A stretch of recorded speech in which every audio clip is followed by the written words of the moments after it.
भगवान राम ने चित्रकूट में कह दिया कि नहीं नहीं, कैकेयी मां को दोष मत देना। कैकेयी मां की क्रिया पर विचार नहीं करना है, कैकेयी मां के उद्देश्य पर विचार करना है। कैकेयी मां का वन भेजने का उद्देश्य क्या है आप नहीं समझ पाए हो, तो अयोध्या वासियों ने कहा समझाओ ना। तो भगवान राम ने कहा मुनिगण मिलन विशेष बन, ये उद्देश्य है। मुनिगण मिलन विशेष बन, सबई भांति हित मोर, तहीं पर पितु आयस बहुर, सम्मत जननी तोर। हे माता, तूने आज ऋषि मुनि महात्माओं से मिला दिया, परित्राणाय साधु नाम, और तूने दुष्टों के विनाश के लिए बेटे राम को आदेश दे दिया, विनाशाय च दुष्कृताम।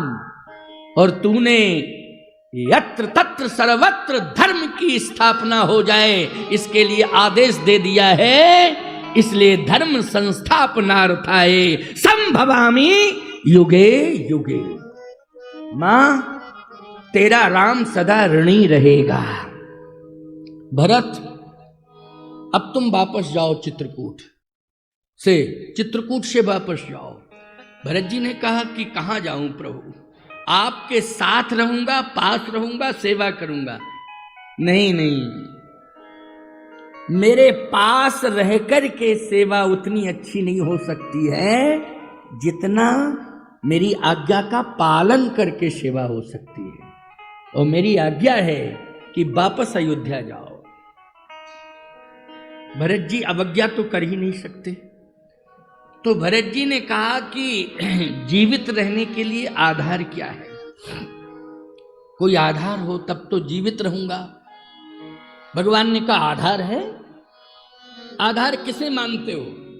भरत जी ने कहा आधार तो आप ही हैं, सीताराम हैं, सीताराम के अलावा कोई मेरा आधार नहीं है।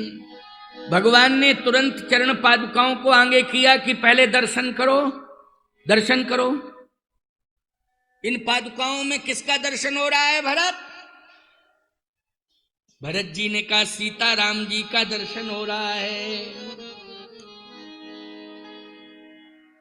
भरत मुदित अब लंब लहेते, भरत मुदित अब लंब लहेते, हर्ष सुख जस सिय राम रहेते, हर्ष जस सिय राम रहेते, प्रभु करी कृपा पामरी दीनी, प्रभु कर कृपा पावरी दीनी, सादर भरत शीस धर लीनी, सादर भरत शीस धर लीनी, प्रभु करी कृपा पामरी दीनी, प्रभु कर कृपा पावरी दीनी, सादर भरत शीस धर लीनी। चरण पादुकाओं में किसका दर्शन कराया है भगवान ने भरत जी को? अपना दर्शन करा दिया। देखो, जाओ ले जाओ, यही है अवलंब, यही है आधार। कहा प्रभु आप समय से आ जाइएगा। भगवान ने कहा एक शर्त है, आऊंगा आऊंगा आऊंगा, लेकिन शर्त है। भरत जी ने कहा शर्त क्या है? शर्त यह है कि 14 साल के अंदर कोई मरना नहीं चाहिए। तुम्हारी जिम्मेवारी है, किसी की मौत नहीं होना चाहिए। अच्छा, भगवान को ये शंका सता रही थी कहीं घुट घुट के कैकेयी मां न मर जावे। समझ रहे हो कि नहीं? घुट घुट करके कहीं कैकेयी मां प्राण न त्याग दे। तो भगवान ने नीत प्रीति परमारथ स्वार्थ को न राम समझान यथारथ, भगवान ने कहा भरत शर्त यह है कि 14 साल तक इतनी सुरक्षा रखना, इतनी व्यवस्था रखना कि मौत का प्रवेश ना हो, कोई मृत्यु को प्राप्त ना हो। भरत जी ने कहा प्रभु इसके लिए मुझे तप करना पड़ेगा। भगवान ने कहा तो तप करना, तप करना, क्योंकि तप क्या है? तप है कवच। कवच बीमारी भी नहीं आप पर आक्रमण करेगी और मौत नहीं आएगी, कवच है। और एक बात बता मैं, कलयुग का सबसे बड़ा तप है गौ सेवा। बोलो कितना सरल तप बताया मैंने। अगर हम तपस्या के तुम्हें नियम बता दें तो तुम सुन लोगे, बस यही कहोगे भैया ये तो पूरा नहीं हो पाएगा, भले नरकई में चले जाए, लेकिन क्या करें, नहीं कर पाएंगे ये तप पूरा। लेकिन ये इतना सरल तप मैं बता रहा हूं, गौ सेवा। बोलो भाई कर सकते हो कि नहीं कर सकते हो? कर सकते हो? आपने कहा कर सकते हैं। जब आजकल कुत्तों की सेवा कर रहे हैं लोग, तो गौ सेवा करने में क्या दिक्कत है? बोलो भाई, इतने कीमती कुत्ते हम क्या बतावे आपको, 1-1, 1.5 लाख के कुत्ते खरीदे लोगों ने, बता इतने कीमती। मैं तो देख करके दंग रह गया। एक शहर में मेरे को बुलाया एक सज्जन ने, बहुत बड़े आदमी थे, उनका नाम नहीं लूंगा क्योंकि सोशल मीडिया में अच्छा नहीं रहेगा नाम किसी का ले दूं, ना शहर की बात बताऊंगा ना उनका नाम लूंगा। बहुत बड़े संपन्न व्यक्ति थे क्या आदमी है वो। लेकिन मैं आश्चर्यचकित हो गया। उन्होंने एक बहुत बड़ा नया भवन बनाया, बड़ा आलीशान, मालूम लगभग 100 एकड़ के क्षेत्रफल में। अब कल्पना करो 100 एकड़ के क्षेत्रफल में वो अमीर बड़े प्रसिद्ध हैं, वो उन्होंने बनवाया है। क्या गार्डन, क्या बगीचे, क्या क्या सरोवर, तालाब। अरे साहब उन्होंने तो सारी दुनिया वहीं इकट्ठी कर रखी है पैसे के दम पर है।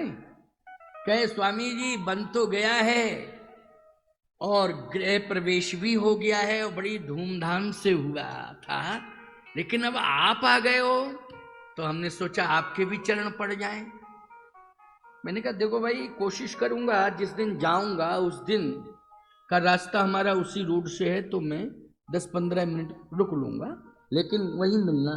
बोले महाराज मैं सड़क पर ही तो है, शहर से बाहर था, क्योंकि शहर के अंदर 100 एकड़ कहाँ से मिल जाएगी, शहर के बाहर था, आलीशान। लेकिन ओ क्या क्या बगीचे, किस तरह के पुष्प उसमें नए नए वैरायटियों के खिले हुए, और बहुत सारा प्रबंध है। सड़क पर, मुख्य मार्ग पर मैं जैसे ही रुका तो सम्मान के लिए उन्होंने पूरा परिवार बुला लिया था कि महाराज जी आ रहे हैं स्वामी जी। लेकिन भैया मैंने उनका कुत्ता देखा तो 1.5-2 लाख की कीमत का था। उसका मुंह ही पता नहीं कैसा था, इतना बड़ा लंबा चौड़ा केवल मुंह था, आगे का जबड़ा था बहुत बड़ा। जैसे ही वो ये लोग तो सब पीछे खड़े हो गए, वो कुत्ता आगे आ गया, कुत्ता आ गया आगे। तो मैंने पहले तो उसका चेहरा देखा और फिर उसने मुझे देखा। अच्छा मुझे देख के फिर उसने मुंह फाड़ा। ऐसे दांत मैंने नहीं देखे भैया किसी के, जैसे उसके दांत थे, पता नहीं किस माँ ने उसे पैदा किया था। इतने बड़े बड़े दांत, नुकीले। बस मैं सन्न रह गया और उसने मुंह फाड़ा, आंख बंद हो गई मेरी। मैंने कहा ये बताओ कुत्ता काटता तो नहीं है? तो धीरे से कहा कि अभी 15 दिन पहले ही बुलाया है, आज पता चल जाएगा काटता कि नहीं काटता। मैंने कहा कुत्ते के काटने का परीक्षण साधु से शुरू करा रहे हो तुम हैं? और कोई नहीं मिला तुमको, इसके लिए किसी और को बुला लेते, परीक्षण करा लेते। 1.5 लाख 2 लाख रुपए की कीमत वाले कुत्ते पाल रहे हैं लोग। कितना खर्च प्रतिदिन का हो रहा होगा आप स्वयं सोचिए।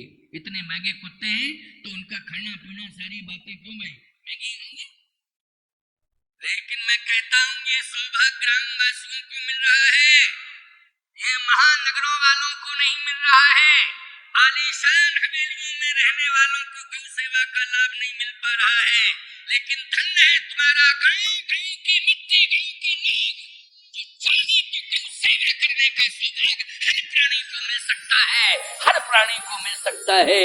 ये सौभाग्य उनको नहीं मिलेगा, चाहे जितना प्रयत्न कर ले, उनके संस्कार ही नहीं है सेवा वाले, है ना, संस्कार ही नहीं है। इसलिए उदास मत होना कि हम रोगी हैं, बीमार हैं, परेशान हैं।